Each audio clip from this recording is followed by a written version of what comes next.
Hello. I'd like to start this week with a request, and this one goes out to the followers of the three Abrahamic religions, to the Muslims, Christians and Jews. It's just a little thing, really, but do you think that when you've finished smashing up the world and blowing each other to bits and demanding special privileges while you do it, do you think that maybe the rest of us could sort of have our planet back? I wouldn't ask, but the thing is, I'm starting to think there must be something written in the special books each of you so enjoy referring to that tells you it's all right to behave like precious, petulant, pugnacious pricks. Forgive the alliteration, but your persistent power-mad punch-ups are pissing me off. It's mainly the extremists, obviously, but not exclusively. It's a lot of mainstreamers as well. Let me give you an example of what I'm talking about, OK? Muslims. Listen up, my bearded and veily friends. Calm down, OK? Stop blowing stuff up. Not everything that's said about you is an attack on the Prophet Muhammad and Allah that needs to end in the infidel being destroyed. Have a cup of tea, put on a Cat Stevens record, sit down and chill out. I mean, seriously, what's wrong with a strongly worded letter to the Times?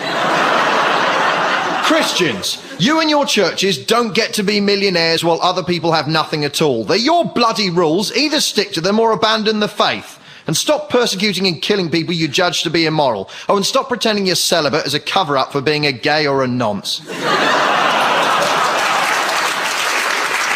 Right, that's two ticked off. Jews. I know you're God's chosen people and the rest of us are just whatever, but when Israel behaves like a violent, psychopathic bully and someone mentions it, that doesn't make them anti-Semitic. And for the record, your troubled history is not a license to act with impunity now. So, when the letters come, and I'm guessing they will, I can guarantee that each one of those faiths will be utterly convinced that I've singled them out for special criticism. Why did it have to be us? Islam is a peaceful faith. I don't see what's wrong with being Christian. We're a peaceful, loving faith. How dare you, after all we've been through? We Jews know how terrible violence can be. You see, all of them will be convinced that they're the ones being picked on. The Abrahamic faiths are like Scousers. They're always convinced they have it harder than everyone else. Right, and why is it that all of these faiths claim to be peaceful when even the most fleeting glance at a history of warfare will tell you otherwise? The relationship between religion and warfare is very similar to the relationship between Ant and Dec. You could have one without the other, but I'm not sure anyone would see the point.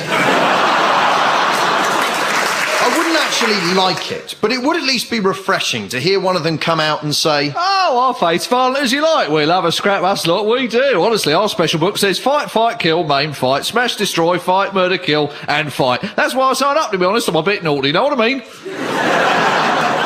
But no, all of them claim to be peaceful religions. Yeah, peaceful right up to the point where someone takes something they think is theirs or says the wrong thing or looks at them funny, then it's fighty, smashy, kicky, punchy all the way.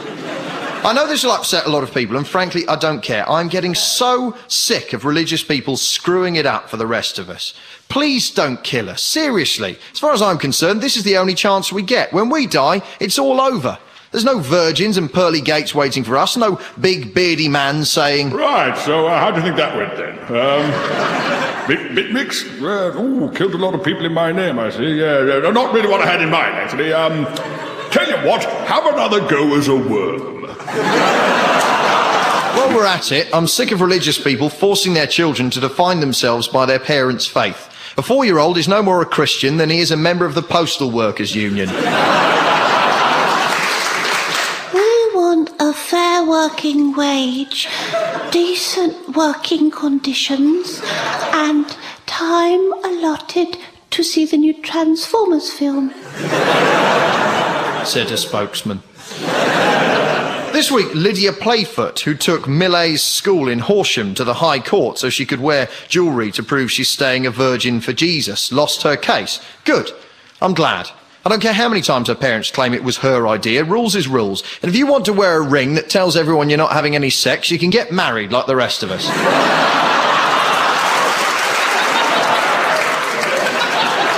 Now, the lawyer for the chaste Miss Playfoot said a question the judge would have to answer was... What are the religious rights of school children in the school context? Well, I'm no judge. Not yet, anyway. But if you want my opinion, none. No rights. No religious rights whatsoever. School's for learning. Okay, if you want to have a little pray before maths so that God will prevent Mr. Figgis from setting too hard a test, or prevent the PE teacher from being a colossal pervert, then go ahead. Fill your boots. If you want to pop on a feathered headdress and chant and mumble and sacrifice something, you can do that in your own time, or take a drama course and pretend it's art. Get a degree in it, that's what I did. The lawyer, Mr. Diamond, argued, Secular authorities cannot rule on religious truth. well, Mr. Diamond, I'm going to assume you're not related to the Neil Diamond, because he rocks. Yes, I like Neil Diamond and Prince. And I'm married, go figure. But my point is, religious truth is a foxy one, because religion, by its very nature, doesn't tend to concern itself with truth. There simply isn't time for truth. By the time all the singing and candle lighting and toadying and condemning and hiding from science is done, truth's given up and gone to the pub for a pint. Here's the truth, right? Faith is about as interested in truth as I am in hanging out with Anthony Worrell Thompson, i.e. not very. Now, I know that most religious folk are moderate and nice and reasonable and wear tidy jumpers and eat cheese like real people. And on hearing this, they'll mainly feel pity for me rather than issue a death sentence. But they have to accept that they are the power base for the nutters. Without their passive support, the loonies in charge of these faiths would just be loonies, safety, locked away and medicated. Somewhere nice, you know, with a view of some trees where they can claim they have a direct channel to God between sessions making tapestry drinks coasters, watching Teletubbies and talking about their days in the Hitler Youth. The ordinary faithful make these vicious, tyrannical thugs what they are. See, I get very angry that shows like Big Brother and Celebrity Insert Title of Wretched Show Here still fill our lives with vapid, pointless emptiness. And I wish the producers and development executives would crawl back under the rocks they emerge from. But the truth is, they sell stuff that people consume. Without the audience to prop it up, Heat magazine and fundamentalist religious fanaticism goes away. Imagine what humanity might be capable of if we had that much spare time. We could explore space properly, have a decent look in the sea, find a cure for James Blunt, anything. Thank you very much. Letters to the usual address.